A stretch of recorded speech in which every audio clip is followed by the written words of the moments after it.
biko ndị ụmụnne m ndị nwe m na ndị nwe otu a ka isi ekwu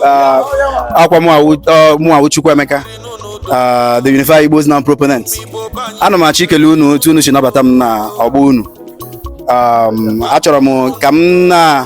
maka na ihe m na-ahụ ka anyị na-ewepụta ọdịnala na omenala ihe jikọrọ anyị niile ọnụ,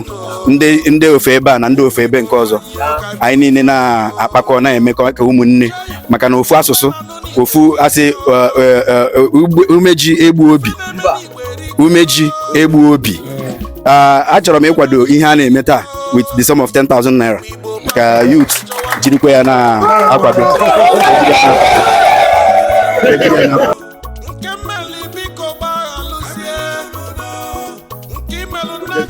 Ogude no nak mazere mma umere mma iwaji ka biana menwa oye nwa mmadu ka na-ebi nwa oshishi ka nwa onye isuba ka nwa nwanne ka nwa last time onre ebu na owaji wo 1997 oge ya ji anyị na ndị polisi je n'ụgwọ ọgụ anyị nọ gbapụ anene since I make a bia iwaja but this year ọzọ ụta n'ọgụ ma mego nọọsụ anyị ka bịa nwa ịtarị benson wee fịa eme mo yibo echi omeni yu ka mmenu ya ka fịa kwado m echi ahụ ịfịa ma afịa ma ya fịa pụọ dị ọkpa unu eme ike ụzọ ụtọ na nchọ na-ịkọwa naanị ihe ikoro iji jụ eji na onye jepụ ụzọ ụtọ na-ekọwa naanị ihe enye na-eme ụzọ ụtọ dị ọkpa Ogude no. Abigene no. Bigene. Yeah. Benere anyị kwa kpọ ndị ikoro, anyị ikoro Isube. Ihe jere ben nke town ebe aza ogbe Isube meka kene na awaji ta. Somebody buze ezeza. Onu hu an ebe benu heza, weja aza eji. Aka ji za chana ogbe ncha ikosani ogbe Isube. Meka kene waji ofe pa akwa eme. Ogbo ya gba mụ ihe gbu ji nke tan gata njebe ka ndị kan ọba ijeri meji ọhụụ ga hụ nya achazụ ekeri meji ọhụụ zaka dịkpa ịwa ji mba na ọwụne ka ba nke tan ogbugbu akpazụ tan nwa nyiji kwa echibe n'echa ikeri nye yeri me fori ka de fo uto fo giri weje wu so ya omenala ere nke tan onwe onye akmazi is that ne opoke kpo no ishogbe da mekpa nke tan wo so iri ko o ewo bia o bia na bia e bia no gba akmazi tan nwa ori ya ine nwa anya na bia hu manya chicha na arabin e o so ne wo so tan nke kene e o so e o eje nwo bia ngune ogba akmazi so ya make iwaji ordinary o mele kudo ndi ne de nye we e ka ko o ara na ka go wa wu Kena je awaji ntam koleje we hudon ogba kumazi ana wa gusko nke ta echi jemesko progress ka bia kpaza karika ore na mbo ya henda we enyoma ko so make ihe o ere ne ben nke ta so onye owu na onye ukwu onye nta ye joka o ni ore anu ne o ani ta awaji nke ta geruke obi akumazi mo chenyi ane encha bugbe na awaji ta Akpazere mma. Isbe ni chare mma. Youth ni chare no ka na ni mma o.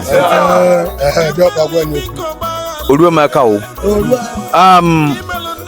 Ni subere mma. Ni cha. Na mama nwana ni.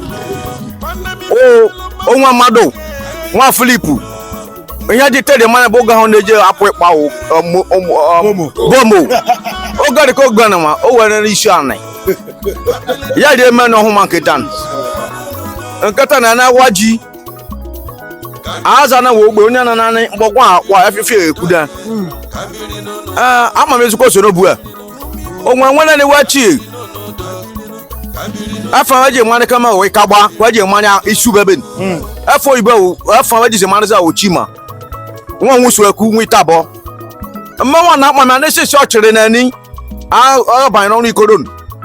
ndu wachi mbu aru ko bete nke ya nwa sisi wachi na ni nke di icha ogbu isuba na afihu kata je juri hu ane onwe be fiares makikan eri yo jire me kwuru na aka dodo ni ọ ga-atọ anyị nwa atọ ise nwere no onwezukọ onye Igbo riben nwanne ni eriben onye ọcha ka onye oji mma Chukwuemeka ọrụ ndị onye wee na o ka na-ebi bomo onye nwa mmadụ osisi ọrụ ndị na aspọs hian ide adi ememe omanya na hwa riben asa ka meme hian na le isi mo suba ya dua ise bodu na ga mo kpo mo kan ha ise anyị nwa atọ ise ndị isokọsukwa na nwa atọ ise ana fakasi di nwa na anyị ise ofesi ọkarịrị ụnụ mma ọha na eze ndị Igbo ndị ọma ndị mmụọ na ana m ekele ọnụ mmewe ahụ onye nwe mmadụ ka anyị na-ebi bụ na oriwa nne m akụmazị ụmụ ọcha ka ere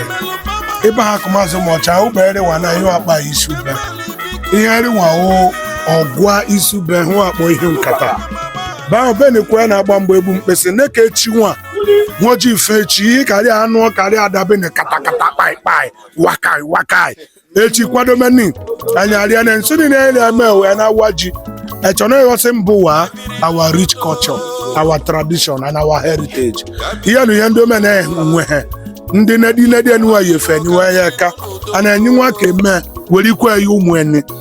eme werikwe ya ụmụwe na ka ọdịnala agụkọ omenala agụkọ nwe eke na ụnụ nsị na ọkara ụnụ ma ndị nedimo ụnụ ka atọ na-enife o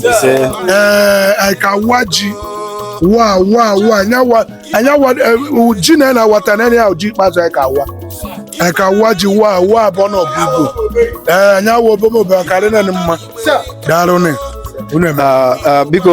ndị ụmụnne m ndị nwe m na ndị nwe otu a ka isi ekwu akwa mụawụ Chukwuemeka the Unify Igbos now proponent ana m achọ ikele unu otu unu si nabata m na ọgbọ unu achọrọ m ka m maka na ihe m na-ahụ ka anyị na-ewepụta ọdịnala na omenala ihe jikọrọ anyị niile ọnụ ndị ofe ebe a na ndị ofe ebe nke ọzọ anyị niile na-akpakọ na-emekọ ka ụmụnne maka na ofu asụsụ ofu asị umeji egbu obi achọrọ m ịkwado ihe a na-eme taa with the sum of 10,000 naira ka youth jirikwa ya na-akwado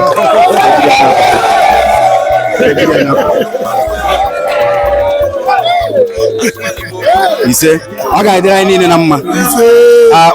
ụkwa ji bụ ebe a taa anyị ka ga-abịa afọ ọhụrụ afọ ọzọ anyị aga anwụchu ise all right.